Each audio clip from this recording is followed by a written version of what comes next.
For 32 years, Barney Frank represented his Massachusetts district in the House of Representatives. And for much of that time, he was deeply involved in regulation of the banking system, culminating in 2010 in enactment into law of the Dodd-Frank Act. We welcome now Representative Frank to Bloomberg. Welcome. It's good to have you here. Thank you.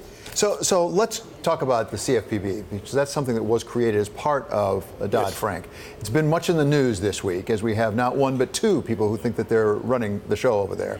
What do you make of what's going on with the machinations, if I can call it that, in Washington?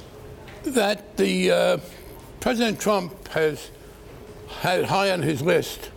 It's an interesting thing because he ran talking about how he was going to punish Wall Street, but in fact, he had in his agenda some of the things that people in the business community most wanted. Obviously, the corporate tax rate reduction is one, but cutting way back on regulation is another. And many people on the conservative side are deeply offended by the CFPB. I think, frankly, it becomes almost religious. These are people for whom the suggestion that the free enterprise system is not perfect and that there are occasions when it will malfunction and there needs to be protection for the potential victims, that's sacrilegious to them. And so they wanted to get rid of the CFPB. They have a problem. It's enormously popular. Unlike, say, the health care bill, which was somewhat controversial. So they have not tried seriously a head-on legislative repeal. The House passed a bill that they weren't taking seriously. The Senate, I think even Republican senators, many of them are saying, we don't want to have to go vote against this. So instead, what they want to do is to appoint someone who will just destroy the agency. It's interesting. President Trump has appointed other people to run agencies that were affected by our bill, and most of them are somewhat supportive of what we did. Christopher Giancarlo at the CFTC essentially accepts what we did in the derivative area. Jay Powell at the Fed, again, is somebody who's for it. But Mick Mulvaney wants to destroy this, and so what you have is, in the absence of being able to change it legislatively, appointing a man who will blow it up. Now, we actually heard from Mick Mulvaney, the director of OMB, yesterday about this subject. And one of the things he pointed out is the way you drafted this legislation really made it a very special organization that was really outside of supervision, as he would say. This is what he had to say.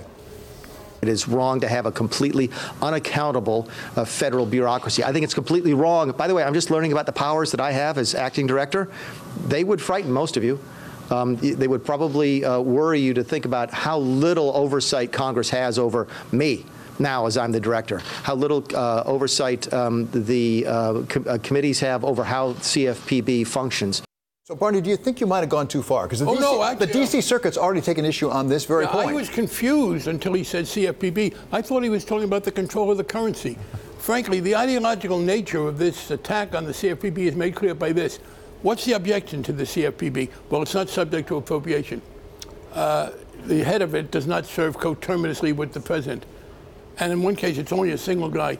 Well, the controller of the currency is a single appointee whose term overlaps that of the president, and the controller of the currency is funded by bank fees, not by appropriation, and it's a much more powerful agency. I'm sorry, let me finish. Because it's a much more powerful agency than the CFPB. The FDIC, all of the bank regulators, the Federal Reserve, the FDIC, and the control of the currency are guilty of everything, if it's a guilt, that Mick Mulvaney talks about. But the conservatives have never objected to the OCC, which is as uncontrolled, if in his description, as anything else, or the FDIC, or the Federal Reserve. They only go after the consumer agency on those grounds. Either way, the president will appoint a nominee for this agency. Right. Then why make a political stand right now? That's a very, with the acting director. You've asked the central question, because the question is this.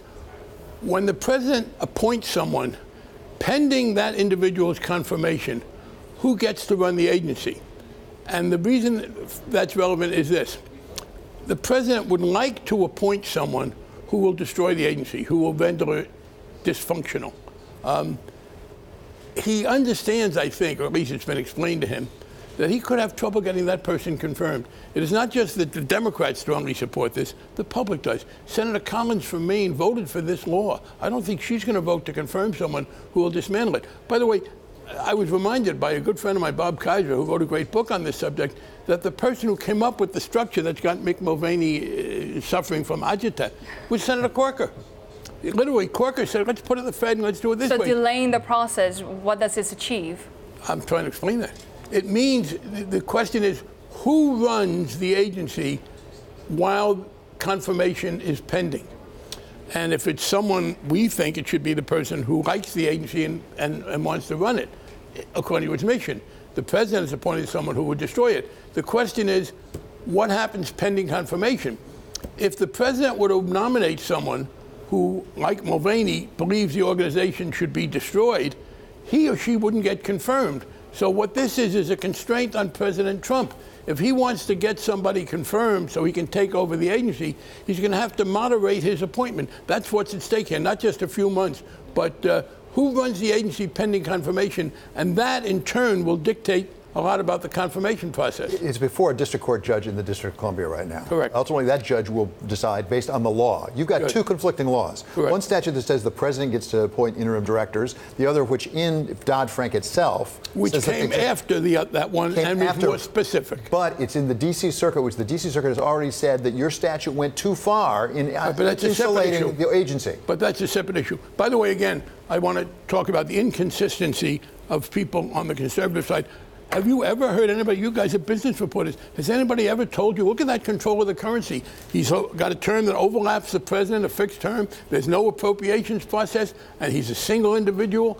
Boy, no, they don't mind that. That's just a fraud that they complain about this. Literally, I want to repeat this. The history, when we did this, we were looking at the model of bank regulators.